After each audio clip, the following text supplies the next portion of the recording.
So, Charles, how can this Cowboys defense, the 32nd ranked pass defense, contain Jayden Daniels? Yeah, 32nd ranked pass defense, but also the last on third down defense. Ooh. So they got to find a way to get off of the field on third down.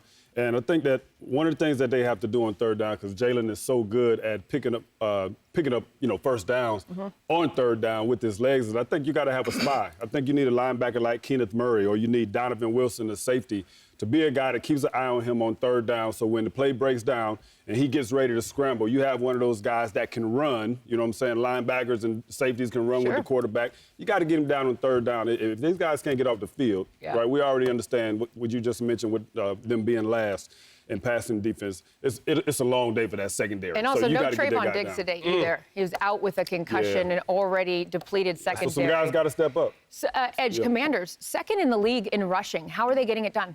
Well, first of all, this offseason, they went out and shored up the offensive line. They got a couple of free agent signings. And now you got two running backs that are hungry. They got two young running backs that are hungry because the other running back got hurt.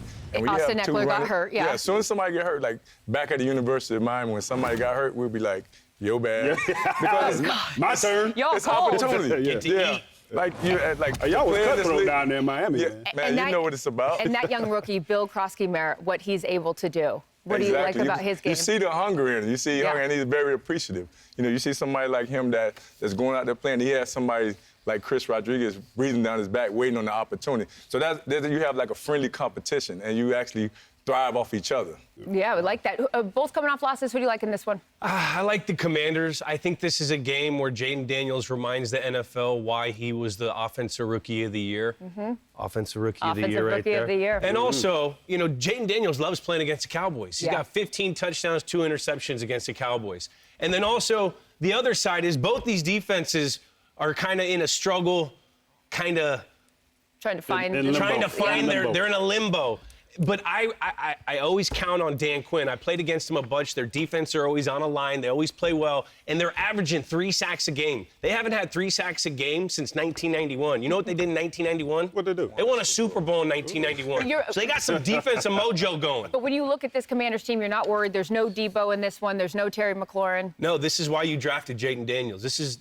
We had him as the whiz kid up there. He's the Riz kid. This kid's got the Riz. He got game. See, Edge knows he's cool. I'm not cool. I'm too old for this. Come on, Riz, man. Get what with is it. the definition of Riz? Hey, I've used Riz. Charisma. I've used Riz more than I've ever used it the last couple of days after You see that? Charisma. Carissa. You know what? I've changed my name to Charisma for the rest of the show. Please call me that. With McLaurin out of this football game and with Debo Samuels out of this football game, offensively at wide receiver, McCaffrey will have to come on and play big along with everyone else. Ertz at tight end. But the key to this game, I think, is just simply going to be, can they win another game in the last minute? Last year, Washington won 6 games on the last play of the game, including the playoff. Last week, it turned around and bit them in the butt. They fumbled a handoff, which cost them the football game. Today, they got to outscore Dallas. They can't do it. One thing that might help them, though, Gronk, is Dallas lost their cornerback Trayvon Diggs. He had a concussion due to a fall at home this week. Does that benefit Washington, or is Dallas just going to keep scoring? No, that benefits Washington big time, because if the Dallas Cowboys want to have a chance to win this game, they need to create a turnover or two. The Cowboys offense is humming. They basically need to score on every single drive because the Cowboys defense is dead last in the NFL. And Diggs knows how to create those turnovers. So without him, it's going to be tougher, to create those turnovers and get in those situations like that. And if the Cowboys, they got a very tough schedule after their bye week. They need to get hot their next 3 games, because after their bye week, 6 of the next 7 games they play are against playoff teams. Took the Eagles, who are the defending Super Bowl champions. Right now, they are struggling, Jay. So far, I guess you could say they've struggled with the pass rush in particular, but you've got some surprising news, maybe. Help is on the way? Yeah, a little kind of word broke this morning that Brandon Graham was considering coming out of retirement for those Philadelphia Eagles. Well, I'm going to take it a step further. Earlier this season, their general manager, Howie Roseman, actually talked to Brandon Graham about the possibilities before Zadarius Smith signed with them.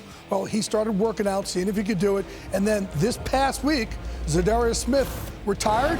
They went back to Brandon Graham. He said, let me ramp up these workouts, really going after it. And listen, he actually could re-sign with the Eagles, possibly as early as tomorrow to return to the Eagles. But again, until pen is put to paper, you never know. But that's their hope. But this is speeding up here for Brandon Graham to return to the Eagles. Absolutely.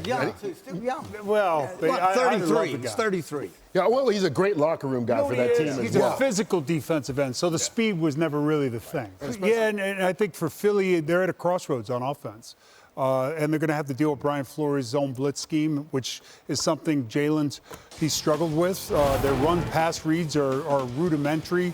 The routes are rudimentary. The only creativity they've shown is over the last few weeks in the tush push. And not working the middle of the field, the crossing routes, the anticipation throws, it makes the offense kind of stagnant. And I'd say the outside zone is probably not the best route to go with the offensive line banged up. I'd say gap scheme, get downhill, get Saquon going, get up under center. Why don't you tush push the whole game? Okay, everyone.